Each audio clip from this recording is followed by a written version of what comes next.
Hi guys. I wanted to hop on, let's see, is anyone in here yet? I wanted to hop on and just do a Q&A. So if you have any questions for me, I've never done a live here. Yeah. So hopefully some of you come on and have questions for me.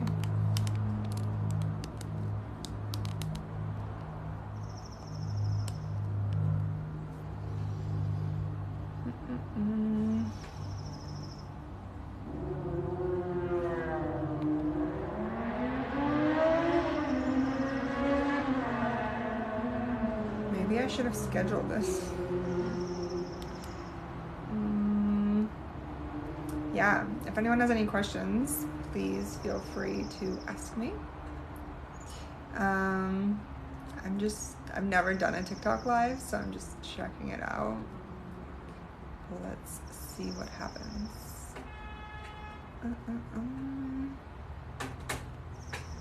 Happy to answer any questions you guys have about health and wellness and the topics I talk about.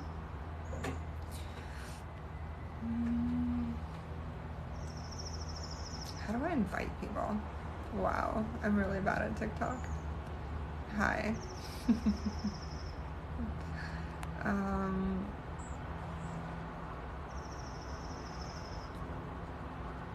Interesting. Live together.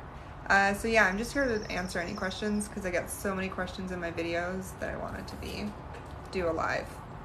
But I probably should have scheduled this. We'll see. But if you have questions, please let me know. I try to answer. Hi Raven. I try to answer all the questions in my comments sections in my videos, but there's just like so many. So I thought I would try a live.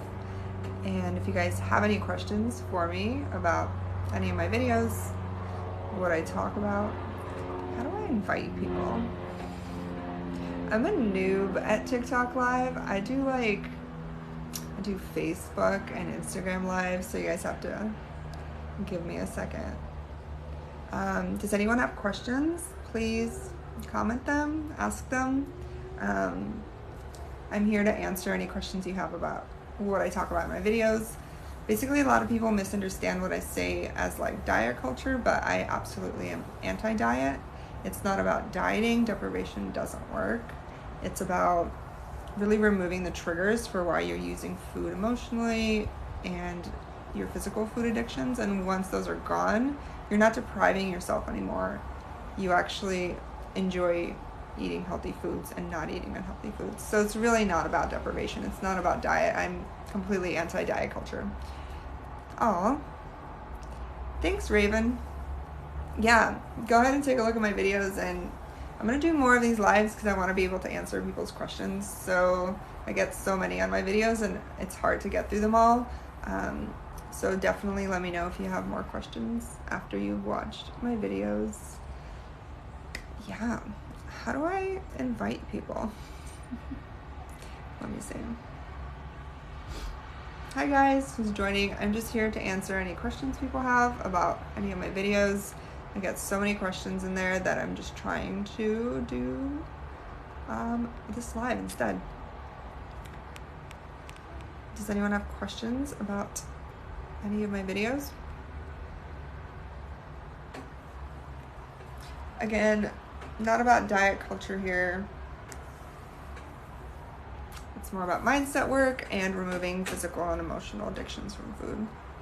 And it's funny how triggering talking about sugar is for people. A lot of people are very emotionally addicted to sugar. So when I talk about removing sugar from the diet, even like natural sugars like agave, honey, things like that, they're still inflammatory. We're still eating too much sugar day to day. It's not necessarily the type of sugar, even though yes, natural sugar is better than really highly processed sugar, but it's still sugar. And if you look at how much like the max recommendations are, even like I don't remember, it's not the CDC, whoever in the government, FDA maybe, like puts out the recommended amounts of food that you should be eating. If you look at sugar, It's very low. I think it's something like 6 tablespoons for women and 9 for men.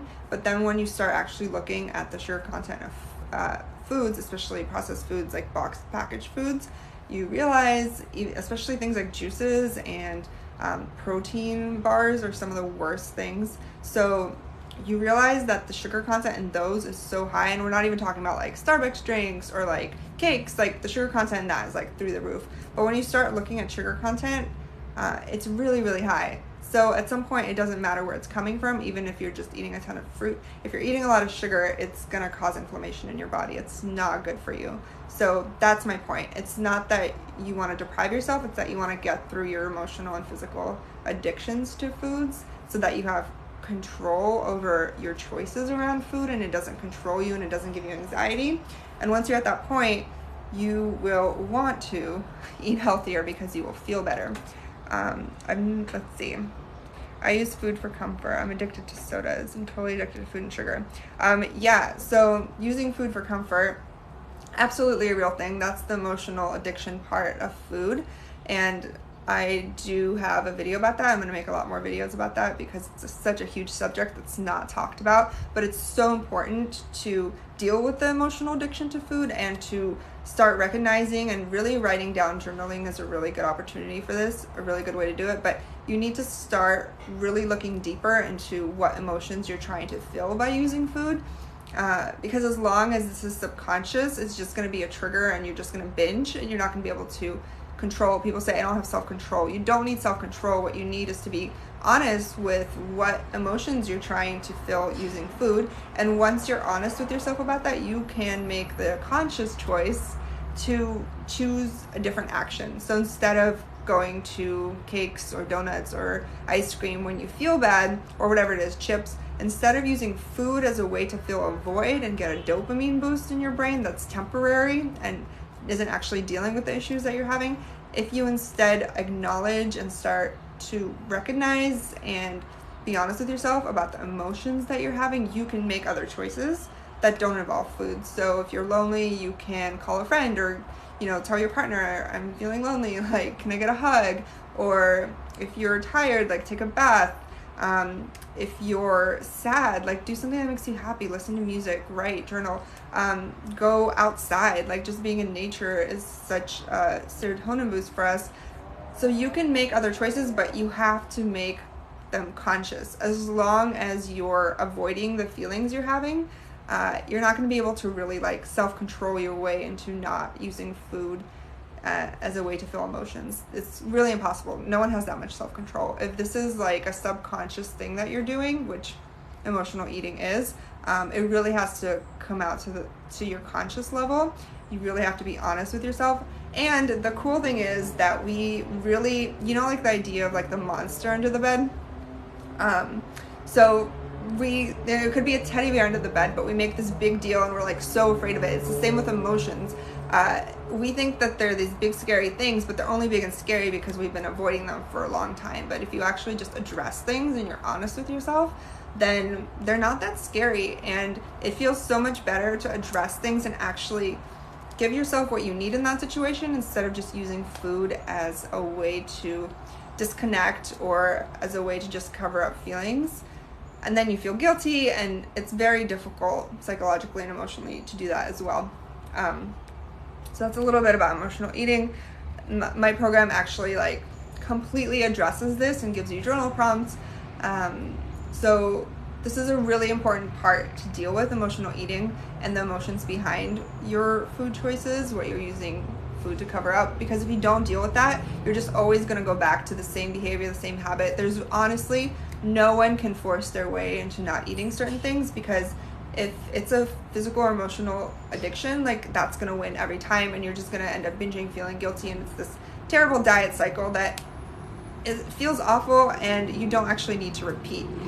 So let me try to answer some of the other questions. Addicted to sodas. Yeah, so sodas are super addicting. They're super duper high sugar, obviously, we all know this, but a really good way to get over physical addictions like soda is to replace the behavior consistently. And again, I have a video exactly on this. So what you want to do is every time that you want to drink a soda, choose something else that's healthier, like a kombucha or a unsweetened flavored sparkling water, or even like tea or something like that without sugar. Choose something else that makes you, that you like, that you enjoy, and just have it every single time you want the soda.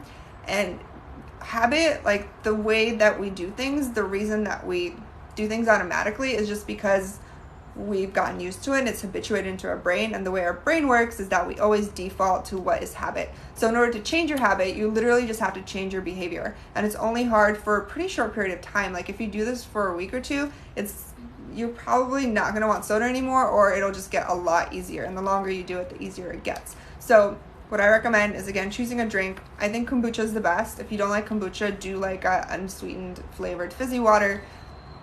And just have that literally every single time you want the soda. Just have that. Just have it every single time. You can even do this with strawberries if you want. Whatever like feels good and you like it, that's a healthier option. So if you don't like kombucha or flavored sparkling water that's unsweetened, try doing it with strawberries. I'm getting notifications, because really the point is just to consistently have a different behavior every single time. I know you guys are inviting me to join my live. I do want to do that. I want to answer your questions. There's just like a lot of questions coming in. Bear with me. This is like my first TikTok live, so I'm a noob, but I'm trying to figure this out. I know you guys have a lot of questions, so I just want to be available to answer them. I've noticed an unintentional shift in the way I eat. All the bad stuff no longer appeals to me. That's amazing. Yeah, that's like the goal, right? So it's funny you say it's unintentional, because you can actually make this a choice, an intentional choice. So clock 444. Love the 444. I'm not sure what you did. If you want to tell me what you did, I can talk about it more. But yeah, that is like the goal. The goal isn't to force yourself for the rest of your life to eat a certain way, because that's impossible. That just doesn't work. Like deprivation and force doesn't work when it comes to food, because we have to eat food every day and we have to enjoy it. So the whole idea of like macro counting or just eating like chicken and rice and broccoli every day, like that doesn't work, and it's honestly gonna fuck you up mentally. It's really hard. And to count calories or macros, like that stuff just really messes you up, and that's what causes eating disorders. And that's why so many people have them, is because we're in this culture that teaches you that you need to count calories and you need to, calories in, calories out, exercise more than you eat less, which is a lie, by the way. If you're under eating, you're actually gonna do the opposite to your body. What you want to do, you're gonna have stubborn weight gain, you're gonna have bad digestion, it's gonna cause aging. Like it causes so many bad things when you undereat. But we're in a culture that tells us to undereat, and it tells us it's our fault if we're fat, when it's not your fault. You're literally enculturated into this process from when you're a baby. So there's really like no chance until you become conscious and until you make different conscious choices. It's not your fault basically for feeling unhealthy or feeling like you can't control yourself. It's not about self-control. Our culture is set up in a way where like we have ads thrown at us every single day, like thousands of times a day. We have conflicting information everywhere. So it's really, really hard to successfully get out of this paradigm, but it's possible. It's absolutely possible. And you don't have to deprive yourself for the rest of your life. You don't have to hate what you eat. You don't have to count everything. You really don't. The goal is to have this be sustainable, have it be habit. And the way to get there is, the really important part is like addressing mindset, addressing victim mentality, addressing emotional eating, emotional food addictions, and physical food addictions. Like those all need to be addressed in order to do this successfully long term. Let's see, what else are you guys writing? Can you talk? Let's see, I'm training myself to go natural and try to use honey. So I just posted a video about this morning, but even natural sugars are still sugars, so you still don't want to have too much of it. I know like people say, oh, agave is good, honey's good, like dates are good. Dates are so high in sugar. Agave is really bad for you on a glycemic level. So those things aren't really true. Sugar is sugar, and sugar is really inflammatory. So yes, natural sugar is better than processed sugar, but if you're having a lot of sugar, it's going to cause an inflammatory response in your body, and you're still going to have major issues. So oh my gosh, there's something in my eye, you guys. The idea, why is this happening to me? There we go. The idea is to have less sugar, not just switch to only natural sugars and still eat a ton of sugar. Let's see.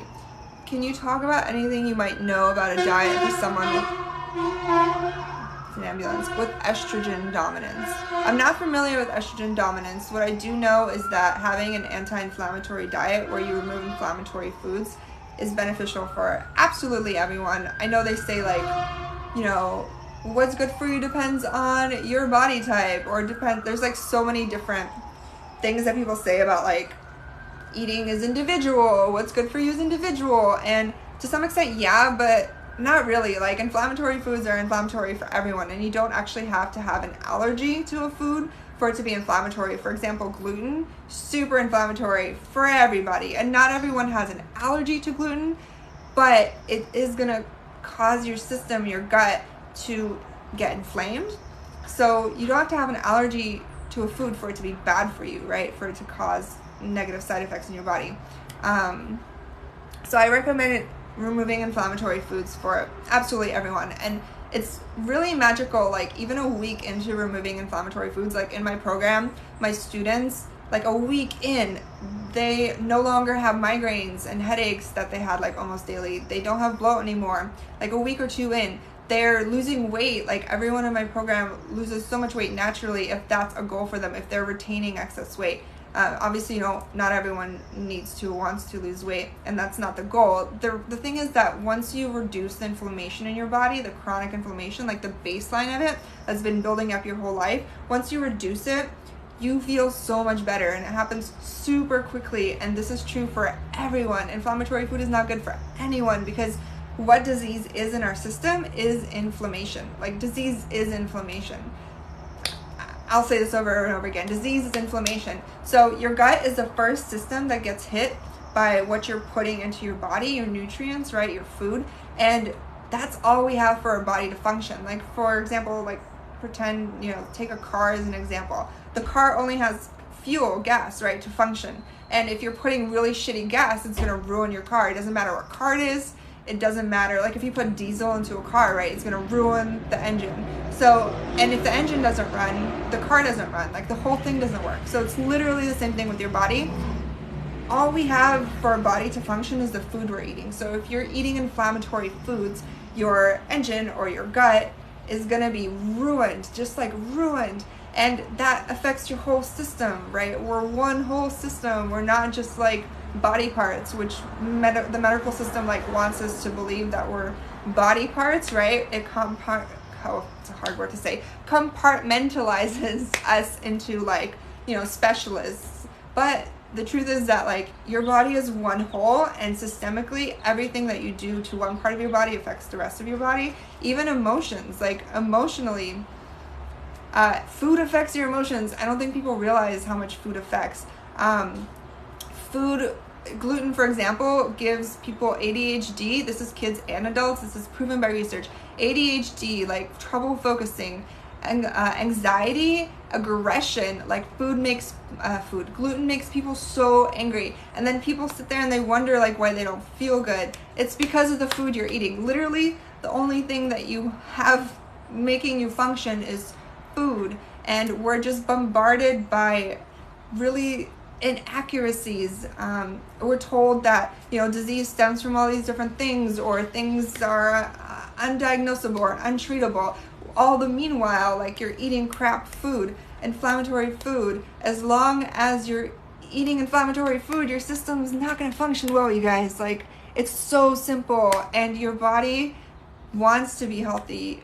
You don't have to fight your body. What happens is, as a kid, like, you start eating poorly because your parents don't know better, and no one to blame, honestly. Like, society and culture to blame, and government to blame, because they give you the wrong information and advertising's wrong. But you start off as a kid, you're given sugar, like you're taught that sugar is happiness because, you know, birthday cake and love and attention and whatever. And then your body starts to feel bad because you're eating bad things for it. And then you dissociate from your body because you're like, how am I going to love this thing that makes me feel like shit every day, right? So over time, you feel worse and you start to hate yourself more.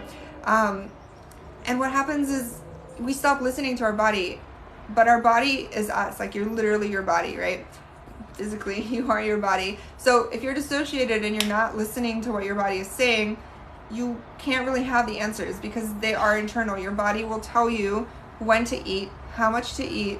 It'll tell you when something's bad for you. If you eat something bad for your body, you will have symptoms from it. You'll have a headache, you'll have a stomach ache, you'll have maybe like a rash, you'll feel tired, you'll feel bloated, you'll feel aggressive, you'll have anxiety. Like all these things are your body telling you that you're eating something bad for it.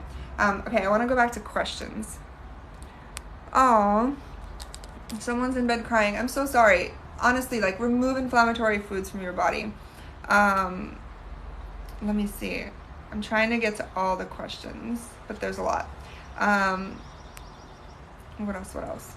I'm on antidepressants, but I feel emotionally numb. So the problem with medication, and sometimes you need medication to get to a place where you can make change in your life, so I'm not knocking medication, but the overall problem with medication is that you are just putting a Band-Aid on top of something, right? You're not dealing with the core issue.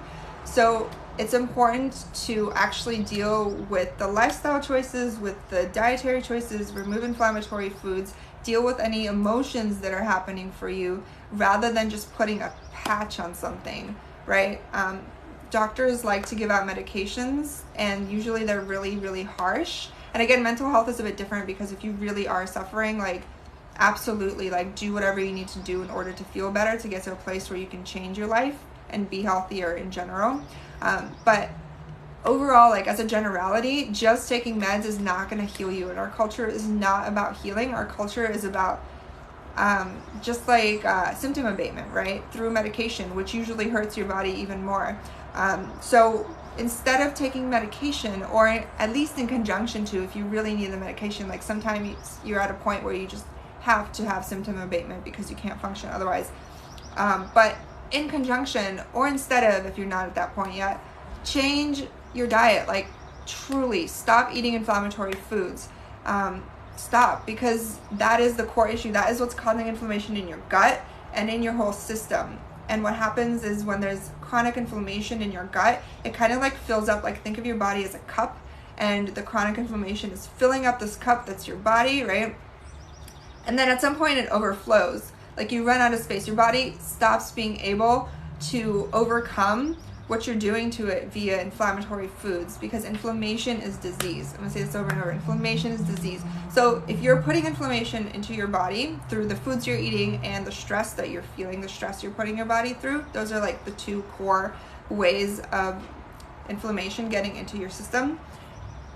If you keep doing it over time, this is why like people get worse as they age. It's not necessarily aging. Like sure, things like slow down as you age, things change, hormones change, but we're not meant to like be super sick by the time we're like 40 or 35 or 30. Like we're not. Our body wants to be healthy. Your body wants to be healthy, but there's so much inflammation happening in there that at some point your body can't function anymore, because it's constantly having to process this inflammation, because inflammation is disease again. So top priority is to reduce inflammation.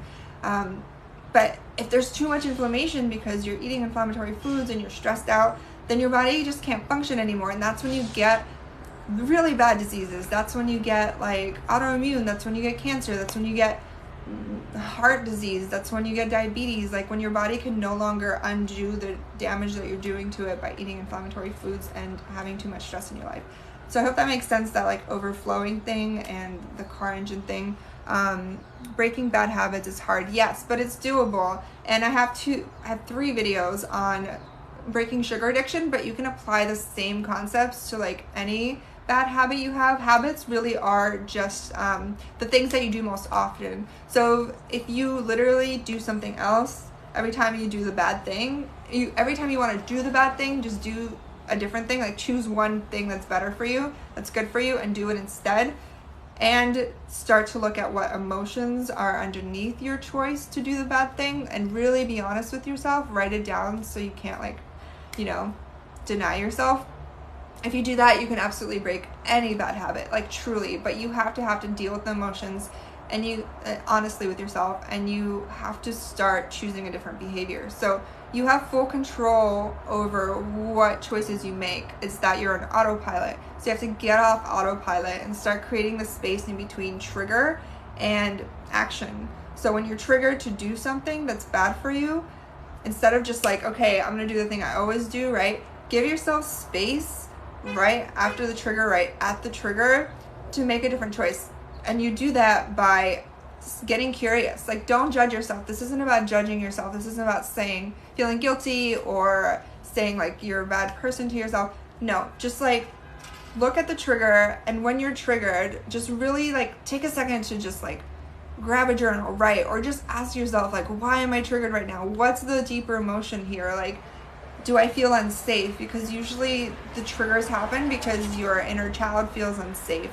And we use these coping mechanisms, these other bad behaviors, as a way to like calm us down when we feel unsafe, right? So yeah, create that space in between trigger and action. And the more space you can create there, the more conscious you're making your actions, the more you're choosing your own reality, you're making conscious decisions for yourself, and the more that you can choose healthy decisions, because in that space is where you can make change to habits. And again, the other like kind of like life hack way to do it is to just on autopilot make a different choice every time. So just choose something better for you to do, and every time you want to do the bad thing, just do the better thing instead. And if you do this consistently for any amount of time, it's gonna get so much easier. You're gonna break the habit, because that's just the way our brain works. Okay, I'm gonna drink some water and try to answer more questions for you guys. Thank you for all the questions. What foods should we avoid? So I have like a full list. There's 8 items that are super inflammatory as part of my program, but I'm gonna tell you, get started with dairy, gluten, and sugar. Those are gonna be major. If you can remove those, and I'm not saying deprive yourself, I'm saying find alternate choices. So for dairy, just use plant-based. For gluten, just use gluten-free, right? You don't have to not eat bread. You don't have to not eat pizza. Like, just make sure that it's vegan, gluten-free pizza, plant-based. Just stop eating the things that are inflammatory. I'm not saying deprive yourself. I'm not saying eat like chicken breast, broccoli, and rice every day. Like, that fucking sucks. Don't do that, because you're gonna hate your life. And the point is not to hate your life. The point is to love your life, love what you're eating, love what you're doing, love yourself, treat yourself well. But just don't eat the inflammatory foods. So just start with dairy, gluten, and sugar, and you'll see really fast changes. If you're a bit further along in like disease, it takes longer for your body to heal itself and undo the damage. But if you're having just like symptoms of gut issues or headaches or skin issues, and you're not like in a heavy disease, where you've had like medical intervention, then you should see results really fast. Honestly, it's so fast, because your body wants to be healthy. It's just that it can't handle the amount of inflammation that's going into it. Okay, I'm gonna try to answer more questions, you guys. Let me check the time. 12:40. Okay, I have a few more minutes. Oh my gosh, there's so many messages. What book do I get food-wise?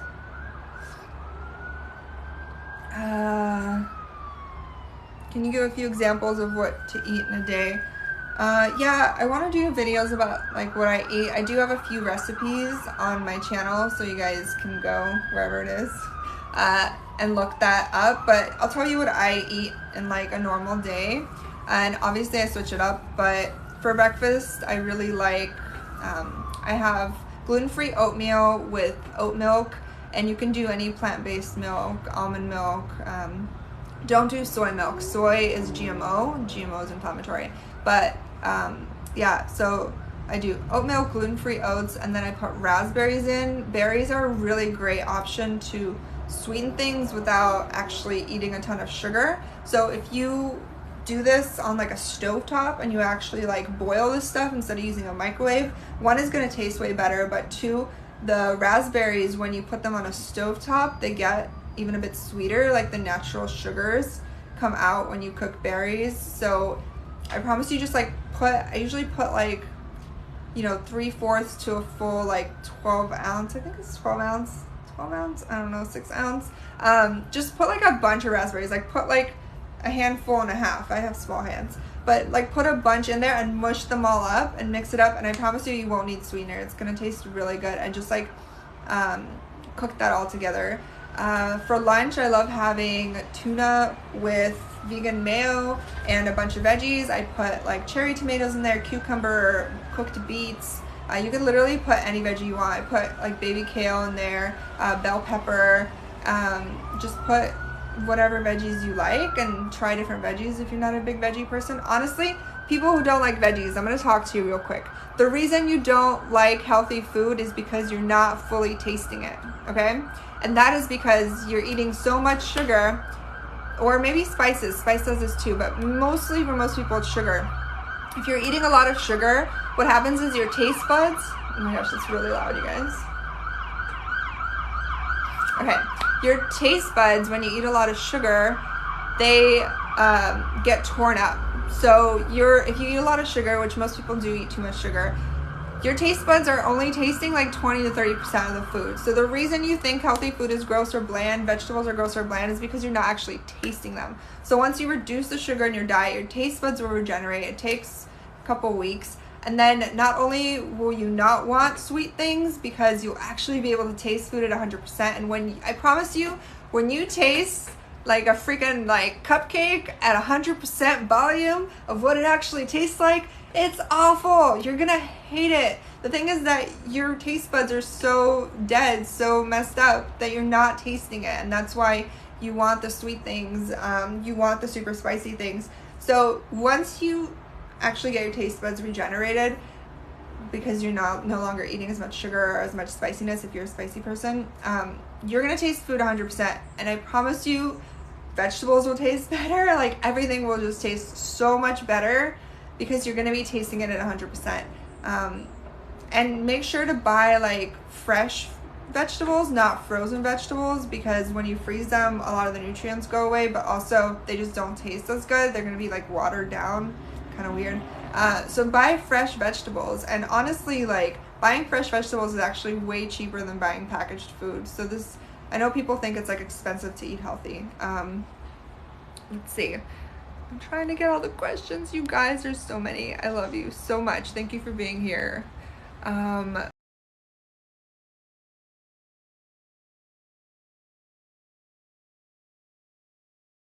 of my befores in some of my videos, honestly, like I'm 35 right now. I don't wear any makeup other than mascara, although these are my natural lashes. I don't have extensions, but look, like my face is clear. I don't have acne. I don't have many wrinkles. That's because I removed inflammatory foods. In my 20s, I had under eye circles, I had bad acne, I had bad scarring. I'm not using a filter, by the way. I had bad scarring. I had like my face just looked awful, and I looked old. I looked older than I do now, way older. So removing inflammatory foods is how you're gonna regenerate yourself. Like your body wants to be healthy, it wants to look and feel its best. So once you remove inflammatory foods and stress, the really excess stress from your life, or find ways to really healthily deal with it, your body will regenerate. Like that's all it wants to do, I promise you. Yeah, so that's what I did for my under eye circles, is removed inflammatory foods, changed my diet, changed my lifestyle, changed my mindset. That's one of the huge things. It's really loud where I live. I'm in Los Angeles. Apologies. So yeah, mindset is so huge. Mindset is the missing piece in like any diet program, any fitness program. If it doesn't address mindset, I swear to God, it's not going to work for you. It's going to cause you bigger issues. It's not going to be sustainable, especially if it's telling you to like count shit. Don't count shit. Like that's so bad. That's what causes eating disorders. Don't count things. Unless you're like a professional athlete, please don't count anything. Don't count calories. Don't count macros. Don't count carbs. Don't count steps. Just don't count things. Just do things intuitively. Reconnect with your body. Listen to what you need. Don't have other people telling you that you need to eat X amount of calories a day. Like you truly don't. Your body knows what it needs. Just eat when you're hungry. Stop when you're full. So mindset is a huge piece.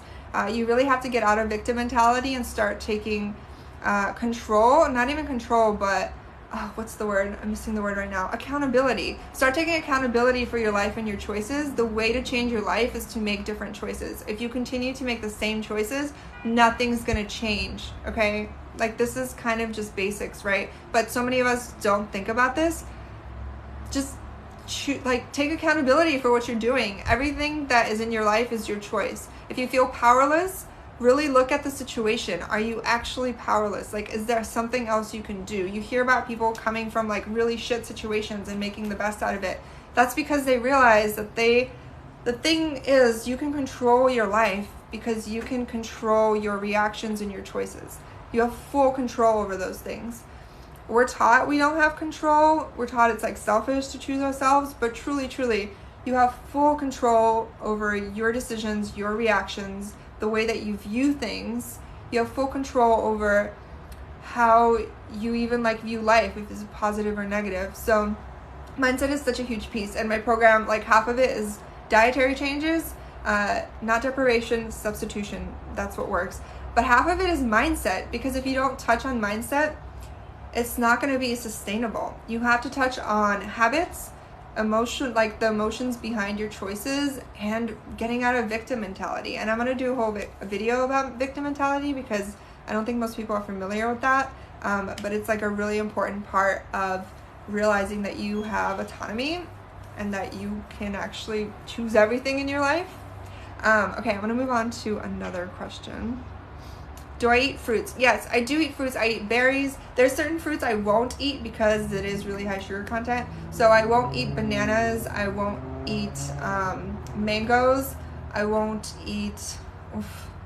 Watermelon is very rare. What I focus on eating really in terms of fruit is I'll eat berries and citrus fruit, like grapefruits, sometimes oranges, although oranges are pretty high sugar content. And by the way, don't drink fruit juice, because once you turn a fruit, which is healthy, into a juice, it just becomes pure sugar. So don't drink fruit juice. If you're gonna drink a green juice, make sure it doesn't have fruit juice in it, because a lot of green juices I have a video on this with like labels, and it's like crazy once you start looking at labels how much sugar green juices have. If there's apple juice, if there's coconut juice, if there's beet juice, carrot juice, all of these are super high sugar content.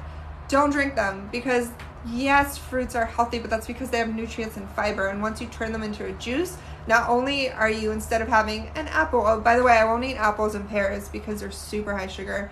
And once you're reconnected with your stomach and you detox from inflammatory foods, you will actually feel them giving you stomach aches. So I get stomach aches from high sugar fruit. What was I saying? Oh yeah. So for example, apple juice, like instead of eating an apple, which has fiber, it has, vitamin C, it has nutrients in it, and you're gonna eat one apple, right? You're not gonna eat like 20 apples at one time. But in like a little like bottle of apple juice, it's probably around 20 apples. Maybe it's like 10 apples. But anyway, the fiber's gone. Most of the nutrients are gone. You're literally just drinking like 10 apples worth of sugar. And it's not good for you. And it's really sad to me that stuff is marketed as healthy when it's not. And I have a video on this, like look, I think it's called The Truth About Health Foods. I don't know where I'm pointing. It's my first time on a TikTok live. Thanks you guys for like being sweet to me. I have a video on this showing you labels. Once you start looking at labels, on the back labels, look at the nutrition label. Don't just trust in the front if it says like vegan, healthy, like all of that doesn't matter. Like they can literally put anything you want on the front. Look at the back, look at the nutrition label. That's where you're gonna get all your info, is on the back on the nutrition label. And that's the main thing you wanna look for. The two things you wanna look for on the nutrition label. This is very important. Listen up. Sugar content, honestly, if it's above 3-5 grams, I won't touch it unless it's kombucha, because it's actually processed. So kombucha has a higher listed sugar content, but the way that kombucha works is the kombucha mother actually like processes the sugar and it uses it to create kombucha, so you don't actually have as much sugar in there as is listed. But anyway, in general, as a generality, you don't like look at sugar content, and if it has higher than 5, I would say, it's not going to be great for you. And the more you do this, the easier it gets. Honestly, it's like so complicated at first, but it gets easy. And then the other thing you want to look at is the ingredients list. So for example, like say you're buying peanut butter and you look at the ingredients, it should literally just say peanuts and salt if you like salted. If you don't like salted, it shouldn't say salt. It should literally just say peanuts, okay? Because that's what peanut butter is made out of. if it says like guar gum and if it has all these like crazy other ingredients, it's gonna be bad for you. Like, you're not eating food at that point. You're eating additives. It has no nutritional value, and it's just gonna kill you on the inside. So buy foods that are actually food. So look at the back of a label of anything you're gonna buy. Look at the sugar content, look at the ingredients. Those are the two things that are gonna tell you whether something is actually healthy. Forget anything written on the front. It can literally say, I mean, like, I don't know, take freaking like, I don't know, Twinkies or something. They're probably vegan. Something can say vegan, gluten-free, and it doesn't make it healthy. It can even say organic, and it doesn't make it healthy. You really have to look at the sugar content and then the ingredient list. And if the ingredients are filled with shit you don't know, don't eat it. Like, don't put it in your body. If you don't know, if it's not a food, if you Google it and it's confusing, don't put it in your body. Okay. Oh, thank you. I love you. I love this. You're amazing. Mellow Yellow 15. I love you too. You're so welcome. I'm so happy to spread this knowledge, honestly. Let's see. What else? Yeah, fruit that's juiced in the juicer too. Yeah, fruit juice doesn't usually have added sugar. It's just naturally, fruit is naturally really high in sugar content. So if you're juicing it, it's not going to be good for you. It's just going to be pure sugar. You're removing all the nutrients. Just have some fruit instead. Or if you want like something fruit juicy, buy a bag of frozen berries and put it in the blender with either a plant-based milk, or put it in the blender with just like some ice or water, filtered water, and just drink that. It's like a smoothie, but it's just berries, so it's not gonna have heavy sugar content, and it's not gonna make you feel horrible. It's not gonna ruin your body, and you're getting like kind of like that juice vibe, right? Can you use fresh fruit in your juices? Yeah, you can, but again, you don't want to juice fruit. You're doing a great job. Thank you. What about addiction, salt addiction, like chips? Okay, so I get a lot of questions about salt addiction because it seems different from sugar addiction, but any food addiction is gonna have the same concepts as what I've already addressed in my videos, so check those out.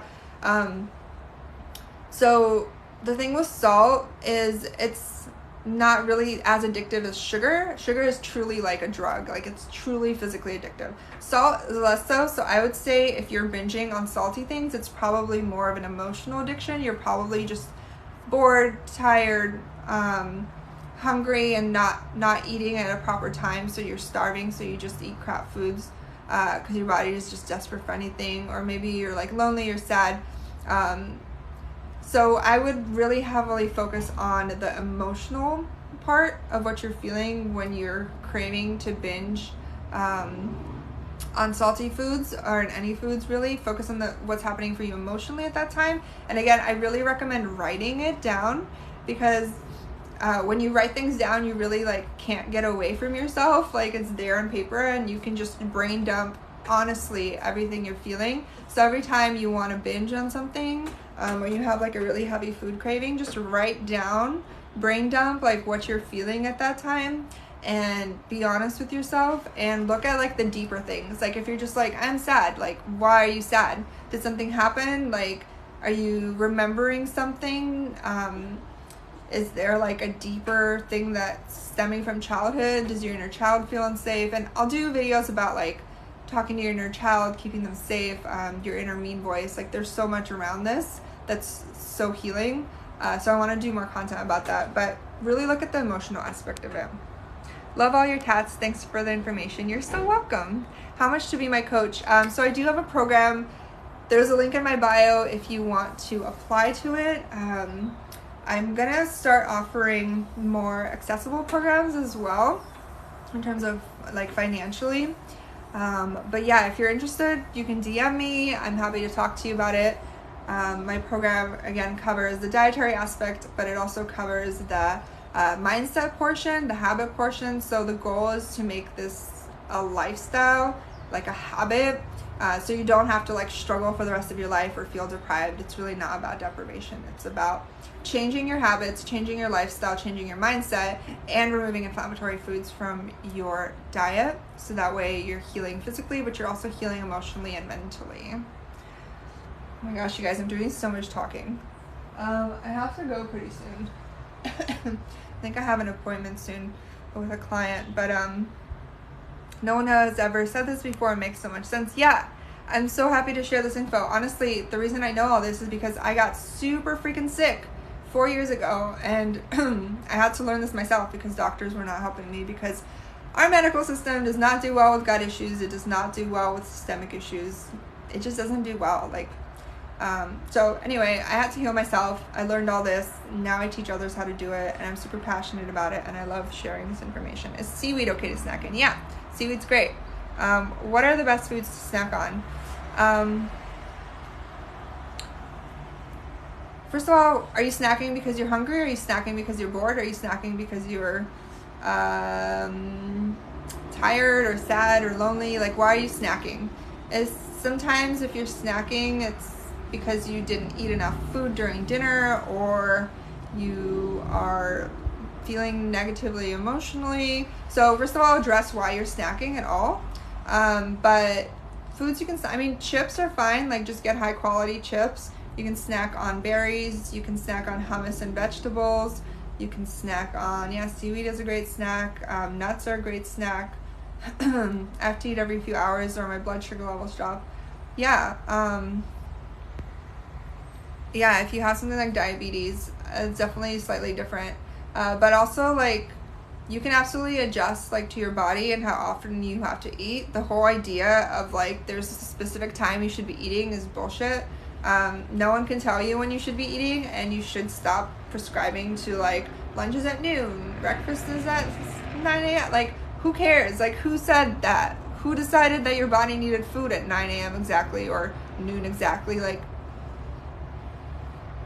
just listen to your body. Like, eat when you're hungry. And if you've been disconnected from your body for a long time, you might not get hunger cues. So I want you to, like, start reconnecting with your body. I'm actually going to record some meditations for you guys to reconnect with your body, but reconnect with your body and start listening to it and honoring it. So instead of just eating because it's time to eat or eating because nothing better to do, like, really start questioning why you're eating. And if it's emotional, choose other ways to deal with your emotions rather than food, because that's never going to be a healthy option. You want to actually just deal with your emotions.